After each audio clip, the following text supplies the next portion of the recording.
नमस्कार दोस्तों आज की इस वीडियो में एक बार फिर से आपका स्वागत है। दोस्तों आज इस वीडियो में हम आपको बताएंगे कि किस प्रकार हम अपनी जो दैनिक जीवन है हमारा, हम उसमें थोड़ा सा परिवर्तन करके किस प्रकार अपने जीवन को हम धन धान्यपूर्ण कर सकते हैं। दोस्तों हम जो जीवन जीते हैं, जो हमारे जीवन है या जो हमारी दैनिक क्रियाएं हैं, दोस्तों हम जाने अनजाने उसमें बहुत सी ऐसी गलतियां कर बैठते हैं कि हमें पता ही नहीं होता है कि हमें कौन सा काम कैसे करना चाहिए। हम कुछ गलतियां कर बैठते हैं और उन गलतियों के चलते, भले ही वो हमारे से अनजाने में हुई हो, लक्ष्मी माता हमारे से रूठ जाती है, अथवा जितना धन धान्य हमारे जीवन में आना चाहिए था उतना हमारे जीवन में धन धान्य नहीं आ पाता है। दोस्तों लक्ष्मी का हमारे जीवन में कितना महत्व है ये हम सभी जानते हैं। यदि हमारे जीवन में पैसा ना हो तो दोस्तों हम कुछ भी नहीं कर पाएंगे। दोस्तों बड़े बुजुर्गों ने कहा है कि धन यानी लक्ष्मी भगवान तो नहीं है, परमात्मा तो नहीं है, लेकिन परमात्मा से कम भी नहीं है। दोस्तों इस संसार में अगर सुखी रहना है तो दोस्तों बिना पैसे के कुछ भी नहीं हो सकता। दोस्तों यदि आपको एक स्थान से दूसरे स्थान पर जाना है, दूसरे शहर में जाना है, ट्रेन में जाना है या बस में जाना है, तो बिना पैसे के आप नहीं जा सकते। अगर घर में कोई सदस्य बीमार हो जाए तो दोस्तों बिना पैसे के हम इलाज नहीं करा सकते। दोस्तों अगर भूख लगी हो तो दोस्तों बिना पैसे के हम अपने घर में दाल चावल रोटी नहीं ला सकते। तो दोस्तों पैसा भगवान नहीं है, लेकिन भगवान से कम भी नहीं है। तो दोस्तों आज इस वीडियो में हम आपको कुछ ऐसी बातें बताएंगे, कुछ ऐसी क्रियाएं बताएंगे जिनका यदि आप पालन करेंगे तो दोस्तों आप अपने जीवन में धन धान्य से परिपूर्ण हो सकते हैं। आपके घर में निश्चित रूप से बरकत होगी। आपके घर में से जो नेगेटिव एनर्जी है वो चली जाएगी। आपके घर में पॉजिटिव वाइब्रेशंस पैदा हो जाएंगे और आपके जीवन में लक्ष्मी माता की कृपा होनी शुरू हो जाएगी। तो चलिए दोस्तों आज की वीडियो शुरू करते हैं, लेकिन वीडियो शुरू करने से पहले एक बार बड़े ही प्यार के साथ हमारे साथ बोलिए जय माता दी। दोस्तों जो सबसे पहला उपाय हम आपको बता रहे हैं वो है कि जो पूजा का टाइम होता है वो होता है सुबह 6 बजे से लेकर 8 बजे के बीच का। जी हाँ दोस्तों, जो पूजा पाठ का समय होता है वो सुबह 6 बजे से 8 बजे के बीच का होता है। कुछ लोग क्या करते हैं कि वो लेट सोकर उठते हैं, 7 बजे 8 बजे सोकर उठते हैं और उसके बाद नहा धोकर 9 साढ़े 9 बजे 10 बजे पूजा पाठ करते हैं, जो कि बिल्कुल ही गलत है। दोस्तों यदि आप लेट सोकर उठेंगे और लेट पूजा पाठ करेंगे तो निश्चित रूप से आपके जीवन में लक्ष्मी माता का जो प्रभाव है वो कम हो जाएगा। आपके जीवन में धन धान्यता की कमी आनी शुरू हो जाएगी। तो दोस्तों जो पूजा करने का जो सही समय है वो सुबह 6 बजे से 8 बजे के बीच का है, तो इस बात का आप ध्यान रखें। दोस्तों इसके बाद जो अगली चीज हम आपको बता रहे हैं वो है कि दोस्तों जो झाड़ू है उसका जो स्थान है वो हमारे घर में ऐसी जगह होना चाहिए कि झाड़ू को कोई बाहर का व्यक्ति ना देख पाए। एक आपको इस बात का ध्यान रखना है, यानी झाड़ू को छुपा कर रखना है। दूसरी इस बात का ध्यान रखना है, यह मैंने आपको अपनी एक वीडियो बनाई थी जिसमें हमने झाड़ू से संबंधित कई बातें बताई थी। तो दोस्तों हमने उस वीडियो में बताया था कि झाड़ू को कभी पैर नहीं मारना चाहिए, क्योंकि झाड़ू साक्षात लक्ष्मी माता का रूप है। अगर झाड़ू को आप पैर मारते हैं या आपसे गलती से लग जाए तो तुरंत आप झाड़ू को निस्कारिए और झाड़ू से माफी मांगिए कि हे लक्ष्मी माता मुझे माफ कर दीजिए, और तुरंत झाड़ू को उठाकर किसी ऐसे स्थान पर रख दीजिए जहां झाड़ू को कोई देखे ना और झाड़ू पर किसी की पैर ठोकर ना लगे। इसके बाद झाड़ू को आपको खड़ा करके नहीं रखना है, झाड़ू को आपको बिल्कुल लिटाकर और छिपा कर रखना है। इन बातों का आपको ध्यान रखना है। दोस्तों अगली बात हम आपको बताएंगे गाय माता से संबंधित है। देखिए दोस्तों गाय जो माता है वह हमारे वैदिक धर्म में गाय माता को बिल्कुल ही पवित्र स्थान दिया गया है। गाय को पशु नहीं माना गया, माता माना गया है। तो दोस्तों जब भी आप घर में रोटी बनाएं तो दोस्तों जो जिस समय भोजन बनता है दोपहर में अथवा रात में अथवा सुबह जिस समय भी, तो दोस्तों जो पहली रोटी होती है वो गाय माता को देनी चाहिए। यदि आप पहली रोटी गाय माता को देंगे तो क्योंकि गाय माता में 33 करोड़ देवी देवताओं को वास माना जाता है, तो जब आप गाय माता को रोटी दे देंगे तो मित्रों आप यकीन मानिए जो भोजन है वो प्रसाद बन जाएगा, क्योंकि देवी देवताओं को भोग लग जाएगा और भोग लगने पर जो बाकी जो भोजन है वो प्रसाद बन जाएगा। जब हम उस भोजन को ग्रहण करेंगे तो वो प्रसाद के रूप में ही हमारे शरीर में जाएगा और इससे हमारे ऊपर जो लगने वाले जो पाप हैं, कई प्रकार के पाप, हम उनसे मुक्त हो जाएंगे और हमारे जीवन में लक्ष्मी माता की कृपा होनी शुरू हो जाएगी। दोस्तों, इसके बाद अगली बात जो आपको ध्यान रखनी है वो है कि आपने देखा होगा कुछ घरों में जूते चप्पल ऐसे पड़े रहते हैं जैसे उस घर में 2-4 लोगों ने कम से कम 20, 25, 30, 40 लोग रहते हो। एक के ऊपर एक चप्पल, एक के ऊपर एक चप्पल, जूते चप्पल बिल्कुल एक के ऊपर एक पड़े रहते हैं और उल्टे पड़े रहते हैं। तो दोस्तों, ये बिल्कुल ही गलत है, ऐसा नहीं होना चाहिए। आप अपने घर में जूते और चप्पलों की जो व्यवस्था है वो बिल्कुल ठीक करके रखिए। जूते और चप्पल बिल्कुल सीधे होने चाहिए, एक के ऊपर एक नहीं होने चाहिए और व्यवस्थित रूप से होने चाहिए। जितने घर में सदस्य है उतने ही जूते या चप्पलें जो पहनने की है उनको रखिए। बाकी जो एक्स्ट्रा जूते चप्पल है उनको आप एक ऐसे स्थान पर रख दीजिए जहां पर वो दिखाई ना दे। तो दोस्तों, इस बात का बिल्कुल आप ध्यान रखें, क्योंकि यदि आप अपने घर में सही व्यवस्था बना के रखेंगे, घर में साफ सफाई रखेंगे, दोस्तों एक बात आपको ध्यान रखनी है कि घर में जाले नहीं लगने चाहिए। क्योंकि दोस्तों, यदि घर में जाले लगे होंगे तो जालों का मतलब है कि उस घर में जो लक्ष्मी माता आती हुई भी होगी वो भी जाना शुरू हो जाएगी, यानी धन धान्य की कमी होनी शुरू हो जाएगी। दोस्तों, घर में जाले लगना बिल्कुल ही अशुभ माना जाता है। घर में बिल्कुल भी जाले ना लगने दें। बिल्कुल नित्य प्रति घर में सफाई करें। किनारों पर, छत में, कोनों में देखें कि कहीं जाले तो नहीं लगे हुए हैं। अगर जाले लगे हुए हैं तो जालों को साफ कर दें और घर में जो जूते चप्पलों की व्यवस्था बिल्कुल ठीक रखें। और दोस्तों, एक बात का ध्यान और रखें, घर में सप्ताह में 1 बार या 2 बार पानी में नमक मिलाकर नमक का पोछा जरूर लगाएं। दोस्तों, ये बहुत ही इंपॉर्टेंट है, बहुत ही उपयोगी है, क्योंकि यदि आप पानी में नमक मिलाकर घर में पोछा लगाएंगे तो मित्रों, आप विश्वास नहीं करेंगे, घर में जो नेगेटिव एनर्जी है, जो नकारात्मकता है, वो धीरे धीरे घर में से जानी शुरू हो जाएगी। यदि आपको लगता है कि घर में किसी ने कुछ जादू टोना करवा रखा है, घर की शांति को भंग करने के लिए कुछ जादू टोना ओपरा करवा रखा है, तो दोस्तों आप इस प्रयोग को करके देखिए। घर में नमक के पानी का पोछा लगाइए तो घर में नेगेटिव एनर्जी जाना शुरू हो जाएगी और घर में एक सकारात्मकता, एक अच्छा माहौल बनना शुरू हो जाएगा। दोस्तों, इसके बाद जो अगला उपाय है वो है कि आप घर के बाहर, यानी जो मेन गेट है उसके बराबर में जो दीवारें होती हैं, वहां पर आप सिंदूर से स्वास्तिक या जो भगवान शिव जी का जो प्रिय त्रिशूल है उसकी आकृति वो आप बनाते हैं। सिंदूर से बनाना है आपको, स्वास्तिक बना दें गेट के दोनों तरफ, या स्वास्तिक नहीं बनाना चाहते तो भगवान शिव का त्रिशूल भी आप बना सकते हैं।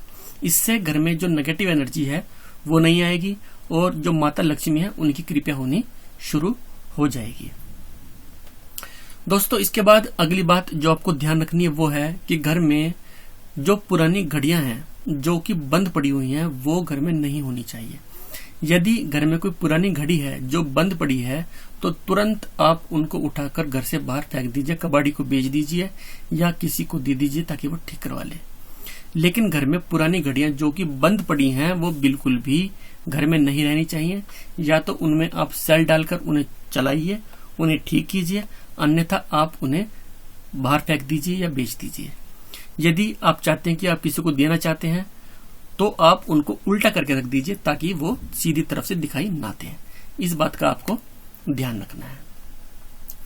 तो दोस्तों, इसके बाद जो अगला जो उपाय है वो जो आपको करना है वो है कि दोस्तों जो पाश्चात्य संस्कृति है, वेस्टर्न कल्चर है दोस्तों, उसमें क्या होता है कि वहां के जो लोग हैं यूएसए के, यूरोप के, वो सुबह उठते ही बेड पर ही बेड टी पीते हैं और साथ साथ अखबार पढ़ते हैं। दोस्तों, यह बिल्कुल ही गलत है। यदि आप अपने घर में इस तरीके से करते हैं, सुबह उठ के बेड पर ही चाय पीते हैं या खाना खाते हैं, तो दोस्तों बिल्कुल भी आप इस चीज को त्याग दीजिए। सुबह उठकर बेड पर चाय पीना या बिस्तर पर बैठकर खाना खाना बिल्कुल ही गलत है। इससे घर में जो नकारात्मक ऊर्जा है, नेगेटिविटी है, वो आती है और घर में दरिद्रता आती है। जी हाँ दोस्तों, यदि आप सुबह उठकर बेड पर ही बेड टी लेंगे तो दोस्तों इससे घर में दरिद्रता आती है और घर में जो लक्ष्मी आती हुई है वो भी जाना शुरू कर देती है। और दोस्तों, यदि आप बेड पर बैठकर, बिस्तर पर बैठकर खाना खाएंगे तो उससे जो घर की जो स्वच्छता है, पवित्रता है, वो भंग होती है। खाना हमेशा फर्श पर बैठकर, नीचे बैठकर ही खाना चाहिए और चौकड़ी मारकर खाना चाहिए। दोस्तों, पहले हाथ धोइए। हाथ धोने के पश्चात फर्श पर एक नीचे आप मैट बिठा सकते हैं, कुशा का आसन बिछा सकते हैं या कोई मैट बिछा सकते हैं और थाली को अपने सामने एक पटरे पर रखकर, जो लकड़ी का पटरा होता है उस पर रखकर और हाथ जोड़कर भगवान से प्रार्थना करने के पश्चात उसके पश्चात आप पवित्र भोजन को ग्रहण कीजिए। इससे आपके घर में पवित्रता आएगी, देवी देवताओं की कृपा होनी शुरू हो जाएगी और जो लक्ष्मी माता है उनकी विशेष कृपा आपके जीवन में आनी शुरू हो जाएगी। लेकिन आप भूलकर भी जो पाश्चात्य संस्कृति और सभ्यताएं हैं कि सुबह उठकर बिस्तर पर ही नाश्ता करना, चाय पीना, अखबार पढ़ना, इसको आप त्याग दीजिए। इससे घर में दरिद्रता आती है और देवी देवताओं की कृपा होनी बंद हो जाती है। दोस्तों, इसके बाद अगला उपाय जो हम आपको बता रहे हैं वो है कि घर में जो खंडित मूर्तियां हैं देवी देवताओं की, वो नहीं होनी चाहिए। क्योंकि यदि घर में देवी देवताओं की खंडित मूर्तियां हैं तो दोस्तों उससे घर में नेगेटिव एनर्जी पैदा होती है और घर में जो लक्ष्मी माता की जो कृपा है वो होनी कम हो जाती है, बंद हो जाती है और लक्ष्मी का वास होना कम हो जाता है। यानी जो धन संपदा है उसका नुकसान होना शुरू हो जाता है। तो घर में टूटी फूटी जो खंडित मूर्तियां वो नहीं होनी चाहिए। दोस्तों, इसके बाद अगला उपाय जो हम आपको बता रहे हैं बिल्कुल साधारण, सरल और घरेलू उपाय है, वो है कि दोस्तों जो हमारे हाथ होते हैं इनसे लगातार पॉजिटिव वाइब्रेशंस निकलता रहता है। पॉजिटिव और नेगेटिव दोनों तरह के वाइब्रेशन निकलते हैं। दोस्तों, यदि हमारे नखून गंदे होंगे, बड़े हुए होंगे या उनमें मैल होगी तो हमारे जो हाथ के नखून होते हैं उनसे नेगेटिव एनर्जी, नेगेटिव वाइब्रेशन निकलने शुरू हो जाएंगे और वो हमारे मन मस्तिष्क पर प्रभाव डालते हैं, जिससे हमारे माइंड पे, हमारे मन पर एक नकारात्मकता, एक नेगेटिव एनर्जी, जो नेगेटिव वाइब्रेशन है उसका प्रभाव होना शुरू हो जाता है। दोस्तों, आप अपने हाथ को, जो नखून है उनको बिल्कुल आप काट के रखिए और अगर आपको बढ़ाने का शौक है, जैसे महिलाओं को नखून बढ़ाने का शौक होता है, तो वो नखून को बिल्कुल साफ रखें, उनमें बिल्कुल भी मैल फंसी नहीं होनी चाहिए। दोस्तों, इसके बाद जो अगला सरल उपाय है जो आपको जिसका पालन करना है वो दोस्तों यह है कि जो दोस्तों हमारा जो शरीर है ये बिल्कुल स्वच्छ होना चाहिए। क्योंकि स्वच्छ शरीर में स्वस्थ मस्तिष्क का निवास होता है और दोस्तों यदि हमारा शरीर स्वस्थ होगा और स्वच्छ होगा और हम साफ कपड़े पहनेंगे तो दोस्तों हमारे घर में से जो दरिद्रता है वो अपने आप ही चली जाएगी। दोस्तों, यदि कोई व्यक्ति नहाता नहीं है, गंदा रहता है और गंदे कपड़े पहनता है, उसके बाल भी गंदे रहते हैं, नखून बड़े हुए होते हैं, नखूनों में मैल होती है, तो दोस्तों निश्चित रूप से उस घर में दरिद्रता को आना ही आना है। दोस्तों, यदि आप चाहते हैं कि आपके घर में दरिद्रता ना आए, आपके घर में धन संपदा वैभव आए, तो दोस्तों आप अपने आप को बिल्कुल मेंटेन करके रखिए, रोज नहाइए, अपने बालों को बिल्कुल साफ करके रखिए, बिल्कुल आप आंखों में काजल डालिए, बालों में तेल लगाइए, साफ सुथरे अच्छे कपड़े पहनिए और बिल्कुल सज संवर कर अच्छी तरह सुंदर बनकर रहिए। दोस्तों, उससे आपको अपने आप को तो अच्छा लगेगा ही, दूसरों को भी अच्छा लगेगा और आपके घर में भी पॉजिटिव वाइब्रेशन पैदा होगा। दोस्तों, इसके बाद आपको इस बात का ध्यान रखना है कि आपके घर में कोई भी जो नल है वो टपकना नहीं चाहिए। अगर आपके घर में कोई ऐसा नल है जिससे पानी लगातार टप टप करके बहता है तो दोस्तों आप उसे ठीक कराइए, वरना आपके घर में लक्ष्मी की हानि होनी शुरू हो जाएगी। इस बात को आपको ध्यान रखना है। दोस्तों, अगली बात आपको जो ध्यान रखनी है, रात को रसोई में जूठे बर्तन आपको नहीं छोड़ने हैं। यदि आप अपने घर में रात को जूठे बर्तन रसोई में छोड़ते हैं तो उससे आपके घर में भूत प्रेत, जो बुरी आत्मा है, उनका वास होना शुरू हो जाएगा। आपके घर में मनहूसियत आनी शुरू हो जाएगी, ब्लैक एनर्जी, डार्क एनर्जी आनी शुरू हो जाएगी। आपके घर में जो जिसे बोलते हैं कि डार्क एनर्जी, वो आनी शुरू हो जाएगी और आपको ऐसा लगेगा कि जैसे पता नहीं घर में नहीं है, किसी शमशान घाट में है। तो दोस्तों बिल्कुल भी रात को सोते समय जूठे बर्तन ना छोड़ें, बर्तनों को मांजकर किचन को बिल्कुल साफ करके ही आप सोएं। दोस्तों, अगली बात भगवान से संबंधित है। भगवान पर रोज ताजे फल चढ़ाएं, बासे फूल बिल्कुल ना चढ़ाएं, ताजे फूल चढ़ाएं और ताजे फूल से भगवान प्रसन्न होते हैं। तो भगवान पर ताजे फूल चढ़ाएं, इस बात का आपको ध्यान रखना है। और दोस्तों एक बात का ध्यान और रखें, आप सुबह सुबह अगर जो भगवान की जोत है अगर आप उसमें कपूर और लौंग डालकर जलाएंगे तो दोस्तों जो आपका घर है उसका जो वातावरण है उसमें से नेगेटिव एनर्जी जानी शुरू हो जाएगी और पॉजिटिव एनर्जी आनी शुरू हो जाएगी। और दोस्तों जो अंतिम उपाय है वो दोस्तों बिल्कुल ये है, सिंपल सा उपाय है कि दोस्तों आपको दान पुण्य जरूर करना चाहिए। दोस्तों दान पुण्य करते रहें, गरीबों को सर्दियों में कपड़े देते रहें, उनको खाने पीने की चीज जो भी आपके घर में याचक आता है उसको आप देते रहें, जो भी मांगने आता है। और दोस्तों दान पुण्य करते रहें, परमात्मा को शुक्रिया अदा करें कि उन्होंने आपको इतना अच्छा शरीर दिया है, इतना अच्छा घर दिया है, परिवार दिया है। तो दोस्तों जो हमने आपको बातें बताई हैं, इन बातों का अगर आप पालन करेंगे तो निश्चित रूप से दोस्तों आपके घर में पवित्रता आनी शुरू हो जाएगी, आपके घर में से दरिद्रता घटनी शुरू हो जाएगी, आपके घर में से जो डार्क एनर्जी, ब्लैक एनर्जी है वो घटनी शुरू हो जाएगी, आपके घर में सुख, संपदा, वैभव, धान्य आना शुरू हो जाएगा, लक्ष्मी माता की विशेष कृपा होनी शुरू हो जाएगी।